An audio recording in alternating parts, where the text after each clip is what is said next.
Le vice-premier ministre, ministre de l'Intérieur et Sécurité ouvre cette série d'audiences avec l'ambassadeur de l'Union européenne en République démocratique du Congo, Michel Dumont, est venu partager avec Évariste Bochab les questions liées au processus électoral en République démocratique du Congo. Le patron de la territoriale a rassuré son hôte des dispositions sécuritaires et organisationnelles pour les déroulements dans un climat apaisé du cycle électoral.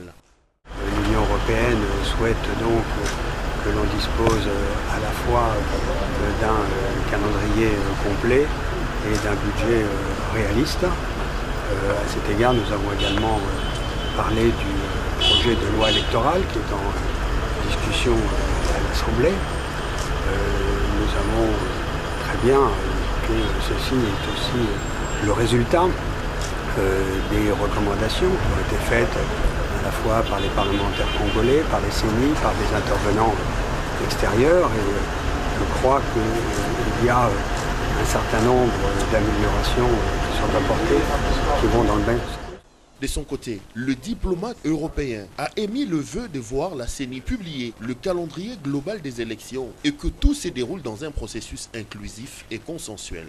Michel Dumont sera remplacé au bureau d'Évariste Bochab par l'ambassadeur de Grande-Bretagne en République démocratique du Congo, Tim Morris, est venu annoncer au vice-premier ministre que Londres est prêt à accompagner le processus électoral conformément aux engagements contenus dans l'accord cadre d'Addis Abeba. La série d'audiences à la vice-primature de l'Intérieur et Sécurité sera bouclée sur ces face-à-face avec la délégation de la Banque mondiale conduite par Moustapha Ndiaye, directeur du projet de l'intégration régionale dans la région des Grands Lacs. Il a été question de la présentation au vice-premier ministre, ministre de l'Intérieur et Sécurité, d'un projet ambitieux sur la facilitation du commerce transfrontalier.